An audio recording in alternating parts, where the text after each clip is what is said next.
ونستغفره ونعوذ بالله من شرور أنفسنا ومن سيئات أعمالنا من يهده الله فلا مضل له ومن يضلل فلا هادي له وأشهد أن لا إله إلا الله وحده لا شريك له وأشهد أن محمدا عبده ورسوله يا أيها الذين آمنوا اتقوا الله حق تقاته ولا تموتن إلا وأنتم مسلمون يا أيها الناس اتقوا ربكم الذي خلقكم من نفس واحدة وخلق منها زوجها وبث منهما رجالا كثيرا ونساء واتقوا الله الذي تساءلون به والأرحام إن الله كان عليكم رقيبا يا أيها الذين آمنوا اتقوا الله وقولوا قولا سديدا يصلح لكم أعمالكم ويغفر لكم ذنوبكم ومن يطع الله ورسوله فقد فاز فوزا عظيما اللهم صل على محمد وعلى آل محمد كما صليت على إبراهيم وعلى آل إبراهيم إنك حميد مجيد اللهم بارك على محمد وعلى آل محمد كما باركت على إبراهيم وعلى آل إبراهيم إنك حميد مجيد سبحانك لا علم لنا إلا ما علمتنا إنك أنت العليم الحكيم وقد قال الله سبحانه وتعالى بعد أعوذ بالله من الشيطان الرجيم من همزه ونفخه ونفثه بسم الله الرحمن الرحيم يا أيها الذين آمنوا اتقوا الله حق تقاته ولا تموتن إلا وأنتم مسلمون فضيلة الشيخ مہمان گرامی شیخ شبیب احمد حفظہ اللہ، شیخ عبد المجید حفظہ اللہ، شیخ عبد الرحمن اثری، شیخ ارشاد حفظہم اللہ وجزاہم اللہ خیرا۔ آج کی یہ بابرکت مجلس بتوفیق اللہ جاری ہے، اور ابھی ہم نے ایک بہت ہی پرمغز مدلل مؤثر خطاب سنا ہے جو اختصار اور جامعیت کا مرکہ تھا۔ اللہ تعالیٰ سے دعا گو ہوں کہ اللہ رب العزت ہمیں ان تمام قیمتی باتوں پر عمل کی توفیق عطا فرمائے۔ ایک محدث زہیر ابن حرب جن کی کنیت ابو خیثمہ معروف ہے، امام بخاری اور امام مسلم کے اساتذہ میں سے ہیں۔ ان کی ایک کتاب ہے کتاب العلم، تمام طلباء کو یعنی مجھ سمیت یہ نصیحت ہے کہ اس کتاب کا ضرور مطالعہ کریں، تاکہ علم کے حوالے سے جو صرفی قواعد ہیں وہ ہمیشہ مستحضر رہیں۔ اس میں ایک ہی قول ہے، ایک ہی الفاظ سے ملتا جلتا، اور وہ دو شخصیات کے نام منسوب ہیں، ایک جناب عبداللہ بن مسعود رضی اللہ عنہ اور دوسرے ابو الدرداء رضی اللہ تعالیٰ عنہ، اور وہ قول ہے اغدو عالما او متعلما او مستمعا ولا تكن الرابع فتهلك، یا تو عالم بن جاؤ، یا طالب علم متعلم، یا مستمع علم کو سننے والا، ولا تكن الرابع فتهلك، اور چوتھا کچھ نہ بننا ورنہ تم ہلاک ہو جاؤ گے اور برباد ہو جاؤ گے۔ یہ قیمتی نصیحت جو دو صحابہ کرام سے مروی اور منقول ہے، جس میں ہمیں یہ رہنمائی حاصل ہوئی کہ یا تو ہم عالم بنیں یا متعلم اور یا مستمع۔ عالم وہ ہے جو علوم وحی کو، کتاب و سنت کو حاصل کرتا ہے اور اپنی عمر اس میں صرف کرتا ہے، اپنے قیمتی اوقات لیل و نہار صرف کرتا ہے اور یوں ایک علم کثیر حاصل کرنے میں کامیاب ہوتا ہے۔ متعلم وہ ہے جو علماء کے سامنے مستقل اور مسلسل زانوں میں تلمس طے کرے اور ان کے علم سے استفادہ کرے، کثیر الملازمہ ہو اور مشائخ کے ساتھ ساتھ رہے اور دن رات ان سے تلقی علم کرے، یہ متعلم۔ اور مستمع وہ ہے جس کے پاس اور بھی بہت سے اشغال ہوں لیکن وہ ہمیشہ یہ کوشش کرتا رہے کہ اپنی مصروفیات میں سے کچھ وقت علماء کی صحبت میں گزارے اور جو اللہ نے ان کو علم دیا ہے اس علم سے مستفید ہو،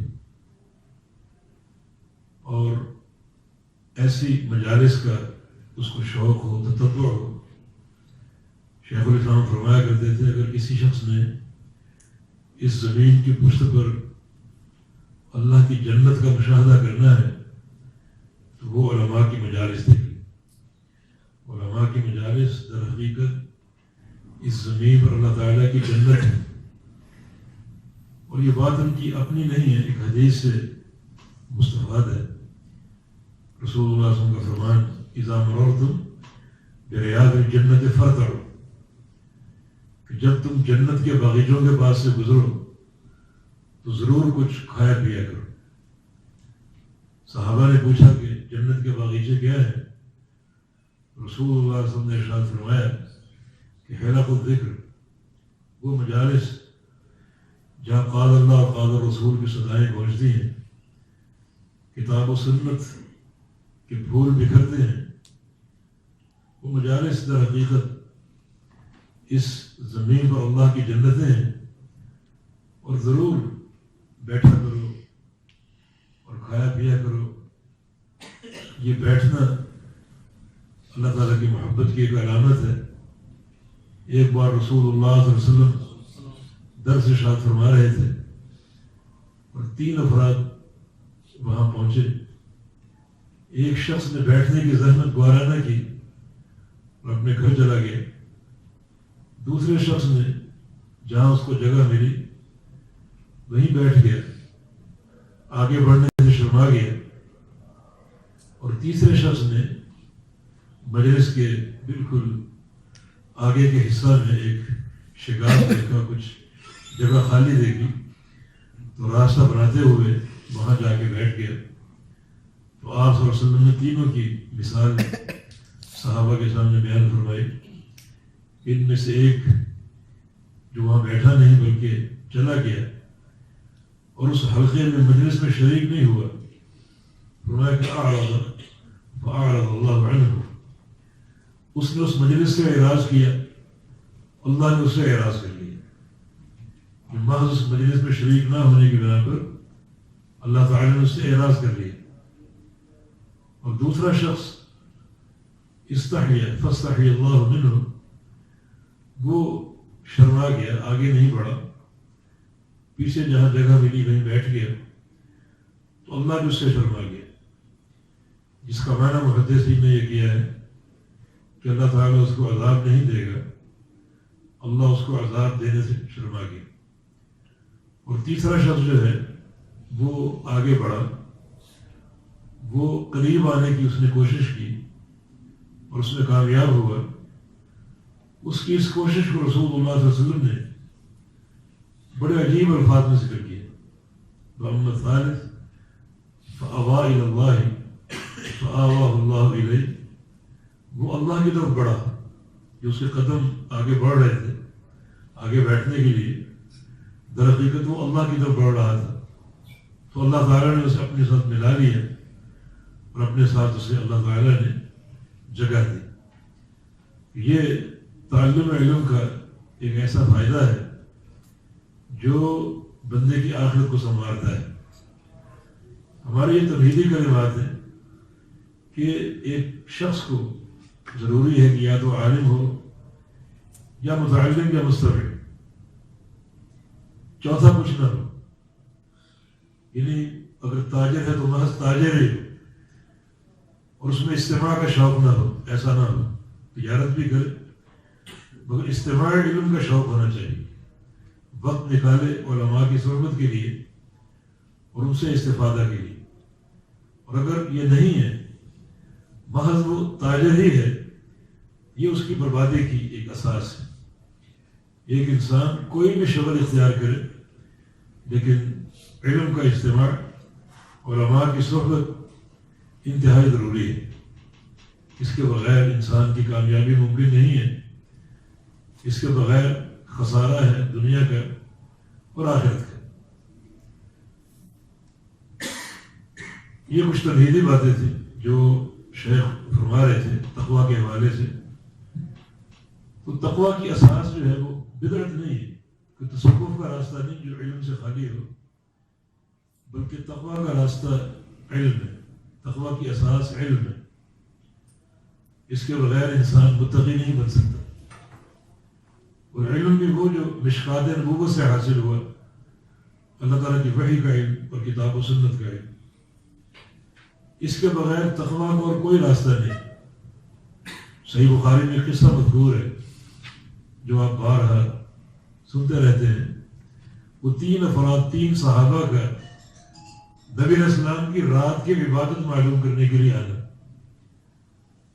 نبی علیہ السلام گھر تشریف فرما نہیں تھے، ام المومنین نے انہیں آپ کی رات کے جو معمولات تھے اس سے آگاہ فرمایا۔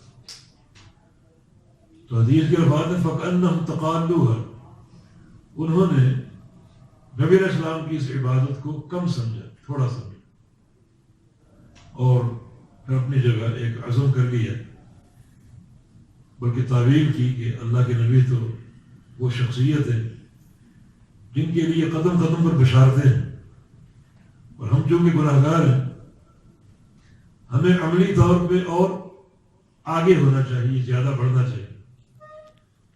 ایک نے کہا کہ میں جب تک زندہ ہوں، اما انا فاصلی ولا ارقد، میں مستقل قیام اللیل کروں گا، پوری رات کا، اور رات کو سوؤں گا نہیں۔ میری زندگی 20 سال ہو، 50 سال ہو، یہ ہمیشہ میرا معمول رہے گا۔ دوسرے نے کہا کہ اما انا فاصوم ولا افطر، میں ہمیشہ روزے رکھوں گا، 50 سال عمر ہو، 60 سال عمر ہو، کبھی ناغہ نہیں کروں گا، تعطل نہیں کروں گا، اور مستقل روزے رکھوں گا۔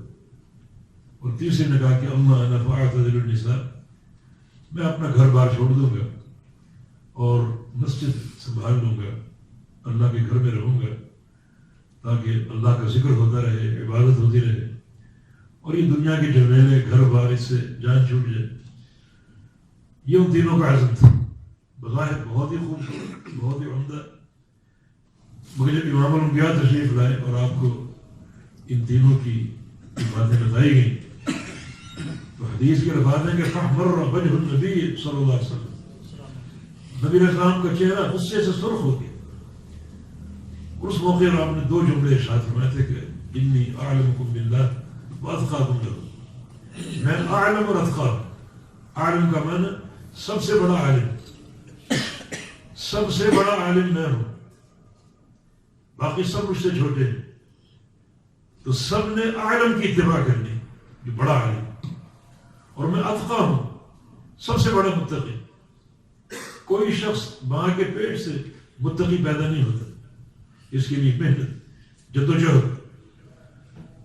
یہ پوچھو مجھ سے کہ میں اتقا کیسے بن گیا، سب سے بڑا متقی کیسے بن گیا؟ ظاہر ہے کہ ایک راستے پر چل کر، ایک منہج، ایک عملی طریق اختیار کر کے اتقا بنا ہوں، اور سنت الہیہ ایک ہے سب کے لیے، لن تجد لسنت اللہ تبدیلا۔ جس راہ پر چل کر میں اتقی بنا ہوں اسی راہ پر تم چلو گے تو متقی بنو. تقویٰ کا راستہ جدا نہیں ہے، میرے لیے کچھ اور ہو آپ کے لیے کچھ اور ہو، ایک ہی راستہ. سنت الہیہ میں کوئی تبدیلی نہیں، کوئی اختلاف نہیں. تمہیں اتقی الناس اور تمہیں بھی تقویٰ اختیار کرنا پڑے گا. جو حدیث آپ نے ارشاد فرمائی اس میں یہ تقویٰ کا کتنا موقت حکم، اتق اللہ حیثما کنت، امر کا صیغہ وجوب کے لیے ہوتا ہے. تقویٰ اختیار کر، تقویٰ اختیار کر جہاں بھی ہو، خلوت ہو، جلوت ہو، سفر یا حضر، رات یا دن، حتیٰ کہ مسجد، گھر، بازار، جہاں بھی ہو تقویٰ کے ساتھ رہے. تو ہر مقام پر رہنا اس کی اساس علم ہے. اللہ کے پیغمبر گھر میں کیسے رہتے تھے، بازار میں کیسے رہتے تھے، آپ کا سفر کیسا ہوتا، آپ کا حضر کیسا ہوتا، ان تمام چیزوں کو سیکھنا ضروری ہے. یہ علم ہے اور درحقیقت یہی تقویٰ ہے. تقویٰ کا راستہ کوئی جدا نہیں ہے بلکہ نبی علیہ السلام کی ہو بہو پیروی کا راستہ ہے اور آپ کی اتباع کا راستہ. یہ خشیت جس سے انسان کو مالا مال ہونا چاہیے اور اسے ایک اپنی زندگی کا اوڑھنا بچھانا بنانا چاہیے کہ اللہ کا خوف ہر حال میں رہے. خوف کی دیوار اتنی اونچی ہو جو معصیتوں کے بیچ میں حائل ہو، جس دیوار کو عبور کرنا ممکن نہ ہو، معصیت تک پہنچنا ممکن نہ ہو. اللہ تعالیٰ کے خوف کا ایسا عالم ہو اور یہ خشیت دل میں بھر جائے. لیکن اساس اس کے علم، علم کے بغیر تقویٰ کا اور خشیت کا کوئی تصور نہیں. لہذا تعلق بالعلم ایک عالم کے طور پر ہو، متعلم کے طور پر ہو یا مستمع کے طور پر ضروری. اس راستے کو اپنانا ضروری. اور جس قدر علم سے تعلق جوڑو گے اتنا تقویٰ کے قریب ہوتے جاؤ. اگر اخلاص ہے اور عملی ایک عزم ہے اسی قدر تقویٰ سے قریب ہوگے. اور یہ مطلوب ہے، یاد رکھو کہ والعاقبۃ للتقویٰ، ہر کام میں جو انجام کی بہتری وہ تقویٰ پر. کوئی بھی کام آپ کریں، دنیا کا کریں، آخرت کا کریں، ومن یتق اللہ یجعل لہ مخرجا ویرزقہ من حیث لا یحتسب. تقویٰ اختیار کر لو، اللہ مخرج دے گا. پریشانیاں ہوں، پیدر بے پریشانیاں، اللہ تعالیٰ کا وعدہ ہے ہم مخرج دیں گے، راستہ دیں گے تمہیں نکلنے کا. وہ پریشانی ہمیشہ نہیں رہیں گی، تمہارے ابتلاء کے طور پر تم کو سرخرو کر دیں گی، مگر بالآخر وہ چھٹ جائیں گی اور مخرج مہیا ہوگا. امیر المؤمنین عمر بن خطاب فرمایا کرتے تھے رضی اللہ تعالی عنہ کہ لو كانت السماوات والارض رتقا على عبد فاتقى الله جعل له مخرجا. کہ میرا یہ ایمان ہے اگر یہ ساتوں آسمان اور ساتوں زمینیں ملا کر کسی بندے کے سر پہ لاد دی جائیں مگر وہ بندہ تقویٰ اختیار کر لے تو اللہ رب العزت اس بندے کی خاطر آسمانوں کو زمینوں کو پھاڑ کر اسے راستہ عطا فرمائے گا، نکلنے کا راستہ دے گا، اسے مخرج مہیا کرے گا. یہ تقویٰ کے فائدے اور آخرت تو ہے ہی تقویٰ کے لیے. وَلِمَنْ خَافَ مَقَامَ رَبِّهِ جَنَّتَانِ، یہ دو باغ تیار ہیں آپ کے لیے اگر آپ متقی. مقام رب کا خوف ہے، اللہ تعالیٰ کی عدالت کا خوف ہے، ایسا خوف کہ جو ہی وہ منظر سامنے آئے انسان کی کیفیت تبدیل ہو جائے اور ایک فکر آخرت اس کے اندر ایک تغیر پیدا کر دے جو معصیتوں سے بچا کر نیکی کی راہ پر گامزن کر دے. ایسی فکر آخرت کہ آنکھوں سے آنسو روا ہو. مسند احمد چھوٹا سا واقعہ ہے. نبی علیہ السلام تشریف فرما تھے اور آپ کے سامنے حبشہ کے مہاجرین بیٹھے ہوئے تھے. آپ نے فرمایا کہ حبشہ میں کوئی تم نے عجیب کوئی واقعہ دیکھا ہو، کوئی منظر دیکھا ہو، کوئی مشہد ہمیں سناؤ. جناب جعفر طیار نے فرمایا کہ میں نے ایک منظر دیکھا تھا جو میرے ذہن میں محفوظ ہے، دل میں نقش ہے کہ ایک حبشی عورت بوڑھی سر پہ ایک بوجھ لادے جا رہی تھی. ایک حبشی اوباش نوجوان بدماش پاس سے گزرا، اسے شرارت سوچی، اس نے اس خاتون کو دھکا دے دیا، وہ گر گئی اور سامان بکھر گیا. وہ سامان جمع کر رہی ہے، گٹڑی اپنی دوبارہ بنا رہی ہے. اور اس نوجوان کی طرف دیکھ کر کہتی ہے کہ کیف بک یا غدر، اے بدمعاش، آج تو نے مجھے یہ اذیت دی، اپنی طاقت کے نشے میں چور، کل تو کیسے چھوٹے گا جب خالق کے کائنات کی عدالت قائم ہو اور اللہ رب العزت عدل فرمائے گا اور میرا تیرا معاملہ اللہ کے سامنے پیش ہوگا تو کیسے چھوٹ پائے؟ آج تو دھکا دے کر بھاگ جائے گا، نکل جائے گا، کل تجھے کون بھاگنے دے گا؟ کیسے چھوٹے گا تجھے جب یہ معاملہ پیش ہوگا اللہ تعالیٰ کے سامنے؟ تو کیا تیرا حال ہوگا، کیا تیری کیفیت ہوگی؟ امام الانبیاء اس بات کو سن رہے تھے اور آپ کی آنکھوں سے اس طرح آنسو روا تھے کہ گویا موتیوں کی لڑی توڑ دی گئی ہو، ایک ایک کر کے موتی گر رہا ہو۔ اس طرح پیارے پیغمبر کی آنکھوں سے آنسو جاری ہو گئے۔ اللہ کی عدالت کا خوف، قیامت کی حاضری کا خوف، اللہ کے سامنے پیشی کا خوف، یہ تقویٰ کا علم ہے۔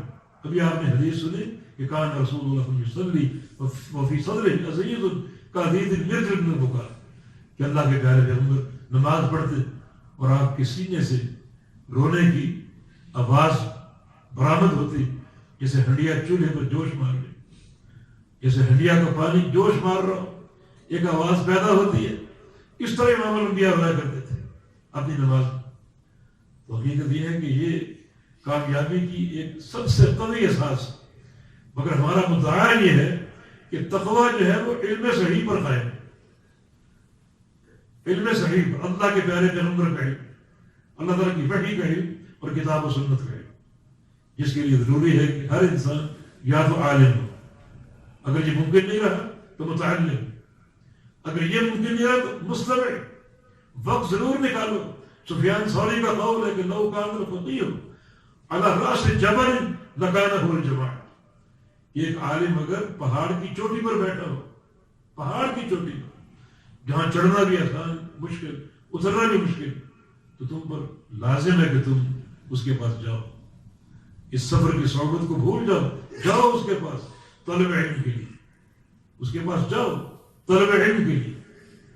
محدثین نے اس بات کو سمجھا تو ان کی زندگیاں طلب علم کے وقف ہو گئی، طلب علم کے وقف ہو گئی، کیونکہ علم حاصل کرنا ہے یہ عمل کے لیے ضروری ہے، یعنی صحیح علم صحیح عمل کی بنیاد۔ عمل اگر غلط ہے عند اللہ قابل قبول نہیں، صحیح علم کی بنیاد صحیح عمل ہے۔ محدثین حصول علم کے امام بخاری رحمہ اللہ 16 سال ان کی سفری عمر، 16 سال جو آپ کی عمر عزیز، اس میں سے 16 سال ابتدائی جو ہے وہ طلب علم میں آپ نے بتایا، اور بڑے ایک عجیب طریقے سے کہ جہاں کسی محدث کے موجود ہونے کا علم ہوا سفر کر کے جاتے، مگر یہ سفر رتب و یابس کے لیے نہیں ہوتا تھا۔ امام بخاری کا قول ہے کہ سمعت اکثر من 1000 شیخ وما سمعت الا من قال الایمان قول وعمل، یہ عقیدے کا نکھار ہے۔ 1000 سے زائد میرے ساتھ ہیں، 1060 یا 80 کا ذکر ملتا ہے میرے مشائخ کی تعداد میں، اور میں نے ایسے کسی شیخ سے حدیث نہیں لی جو عمل کو ایمان نہیں مانتا۔ اس دور میں یہ مسئلہ ایک معرکۃ الآراء مسئلہ جس میں اہل الرائے کا اپنا موقف تھا، وہ عمل کو ایمان میں شامل نہیں سمجھتے تھے، اور محدثین 3 چیزوں کے مجموعے کو ایمان قرار دیتے تھے۔ یہ ایمان زبان کے اقرار کا نام ہے اور دل کی تصدیق کا۔ تو کیا باقی جسم ایمان سے خالی ہو؟ نہیں، عمل کا نام بھی ایمان ہے۔ ایمان آنکھوں میں ہو، ایمان کانوں میں ہو، ایمان ہاتھوں میں ہو، یہ سارے اعضاء جو ہیں وہ ایمان کے تقاضے پر صرف ہو۔ امام بخاری فرماتے ہیں کہ ایسا شخص جو عمل کو ایمان نہیں مانتا، میں نے اس سے حدیث نہیں، اور ایسا چھان چھان کر سفر کیا۔ امام بخاری کا پہلا ایک مدعا یہ تھا کہ میں امام مالک کے شاگردوں کو ملوں، امام مالک کے شاگردوں کو سند کے علوم کے لیے، اور پھر اس کے لیے سفر کیے۔ بعض اوقات ایک ایک شیخ سے ملنے کے لیے طویل و عریض سفر آپ کے، سب کس لیے؟ تاکہ یہ علم جو ہے یہ حاصل ہو، اور علم صحیح یہ تقویٰ کی بنیاد ہے، اس کے بغیر تقویٰ حاصل نہیں ہو سکتا۔ لہذا ہمیں علم پر توجہ دینی چاہیے، اور اس کے لیے اگر کوئی دب و دو کو کاوش برداشت کرنی پڑے اور جدوجہد کرنی پڑے تو یقیناً اس راستے کو ضرور اختیار کرنا چاہیے۔ امام ابو زرع الرازی 3000 میل پیدل سفر کیا طلب حدیث پیدل، بلکہ بقی بن مخلد طلب علم کے لیے 4 بر اعظموں میں گئے، یورپ گئے، افریقہ گئے، اور باقی جو بر اعظم سفر کر کے گئے، اس لیے تاکہ علم صحیح ہم سمیٹیں حاصل کریں، اور یہ علم صحیح ہی ہمارے عمل اور تقوی کی بنیاد ہے، اس کے بغیر تقوی حاصل نہیں ہو سکتا۔ اور میرے عزیز طلبہ یہاں اچھی خاصی تعداد میں موجود ہیں، یہ تقوی ہی طلب علم کو آسان کرے۔ علم مشکل کب ہوگا؟ جب تقوی نہ ہو، اللہ تعالیٰ کی خشیت نہ ہو۔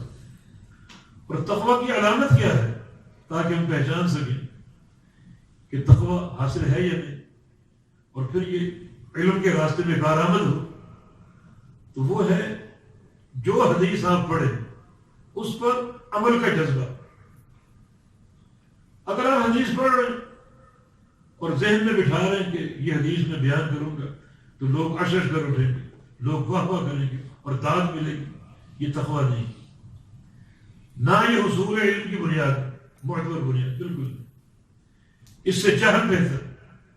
لیکن اگر آپ حدیث پڑھیں اس عزم کے ساتھ روزانہ 2، 4، 10، 20 حدیثیں پڑھتا ہوں اپنے مشائخ سے، عمل کا جذبہ، فوری عمل، جو صحابہ کا منہج تھا کہ تعلمنا العلم والعمل جميعا، ہم نے علم اور عمل اکٹھا سیکھا، علم اور ساتھ ہی عمل۔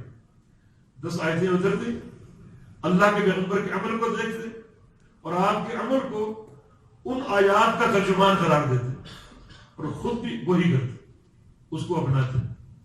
اس طرح تم القرآن و تم العمل، وحی کے ذریعے قرآن کی تکمیل ہوئی اور ساتھ ہی عمل کی تکمیل بھی ہوئی، علم و عمل ساتھ ساتھ۔ یہ خشیت کی علامت ہے۔ اگر کوئی مسئلہ سامنے آئے، قرآن پاک کی آیت سامنے آئے، حدیث کے ذریعے کوئی نیا علم سامنے آئے، اس پر فوری عمل کا جذبہ، یہ خشیت کی علامت ہے اور یہ تقوی کی پہچان ہے۔ عمل کو مؤخر نہ کرو ورنہ علم حاصل نہیں ہوگا۔ سلف صالحین اس وقت تک کسی بھی حدیث کو غیر محفوظ تصور کرتے تھے جب تک اس پر عمل نہ ہو۔ حدیث پڑھ لی، رٹ لی، دل میں بیٹھ گئی، دفتر میں نقل ہو گئی، مگر وہ سمجھتے تھے غیر محفوظ۔ اس پر عمل کر لیں تب وہ محفوظ ہے، اللہ تعالیٰ کی طرف سے توفیق ملے گی اس حدیث کی حفاظت کی۔ عمل یہ خشیت اور تقوی کی علامت اور پہچان۔ اس لیے نبی علیہ السلام نے اس جو رقت قلبی اس کے فضائل بیان کی حدیثوں میں بے تحاشا فضائل والے۔ ابو بکر صدیق رضی اللہ عنہ، صدیق اولیاء اللہ میں سب سے اونچا مقام، اس امت میں سب سے افضل رسول اللہ صلی اللہ علیہ وسلم کے بعد، اور ان کی اس فضیلت کی اساس کیا ہے؟ نبی علیہ السلام کا ارشاد گرامی کہ اشدہم یا اشد الناس یا ارحم امتی لامتی ابو بکر، ابو بکر ارحم، میری امت کے لیے ابو بکر ارحم، پوری امت میں سب سے زیادہ رقت قلبی، نرم دلی ابو بکر صدیق کے پاس، سب سے افضل انسان۔ ان کا تمیز کیا؟ ارحم، بہت ہی زیادہ نرم دل، اور نرم دلی ہی تقوی کی پہچان ہے۔ یہ نرم دلی ہی خشیت کی علامت، نرم دل ہی نصیحت قبول کرے۔ اگر دل میں قساوت ہو، دل میں سختی ہو، غلظت ہو، وہ دل نصیحت قبول نہیں کرتا۔ ابعد الناس من اللہ القلب القاسي، اللہ سے سب سے دور وہ شخص ہے جس کے دل میں سختی ہے، جو نصیحت قبول نہیں کرتے۔ اپنے زمانے میں ہم دیکھتے ہیں بڑے بڑے طوائف اور مذاہب قائم، لاکھوں کروڑوں ان کے اتباع ہیں، کوئی حدیث دکھاؤ قبول نہیں کرے، دل میں قساوت، اللہ کی مہر لگی۔ اور جو شخص حدیث کو پڑھے، سنے اور قبول کر لے، عمل کا جذبہ پیدا کر لے، یہ تقوی اور خشیت کی علامت ہے، یہ رحمت کی علامت ہے۔ لیکن نبی علیہ السلام نے ایک جماعت کی تعریف کی، اتاکم اہل الیمن وہم ارق الناس افئدۃ والینہم قلوبا. آپ میدان خیبر میں تھے اور یہ یمنی اشعری صحابہ سمندر کا سفر طے کر کے وہاں پہنچے، اور اللہ کے پیارے پیغمبر نے صحابہ کو خبر دی کہ یمن کے لوگ آ رہے ہیں، جن کی ایک علامت اور وصف یہ ہے کہ ان کے دل سب سے نرم، انتہائی رقیق القلب، انتہائی نرم دل، جو کہ خشیت کی علامت اور حق قبول کرنے کی علامت. یہ ان کا تمیز. صحیح بخاری میں رسول اللہ صلی اللہ علیہ وسلم بعض اوقات رات قیام اللیل سے فارغ ہو کر اپنے گھر سے باہر تشریف لاتے. کچھ فاصلے پر انہیں یمنی صحابہ کے خیمے تھے، اور آپ باہر آ کر کھڑے ہو جاتے، کسی کو خبر نہ ہوتی. ہر خیمے سے قرآن پڑھنے کی آواز آ رہی. رسول اللہ صلی اللہ علیہ وسلم کا ارشاد ہے کہ اگر میں ان خیموں میں دن کے وقت آؤں تو مجھے معلوم نہ ہو سکے کہ کون صحابی کس خیمے میں، لیکن رات کو آؤں تو مجھے پتہ چل جاتا ہے ہر خیمے سے قرآن پڑھنے کی آواز آتی ہے. یہ ہے الینہم قلوبا. یہ عمل کی حقیقت، انتہائی رقیق القلب، انتہائی نرم دل، بڑی خشیت ہے ان کے اندر.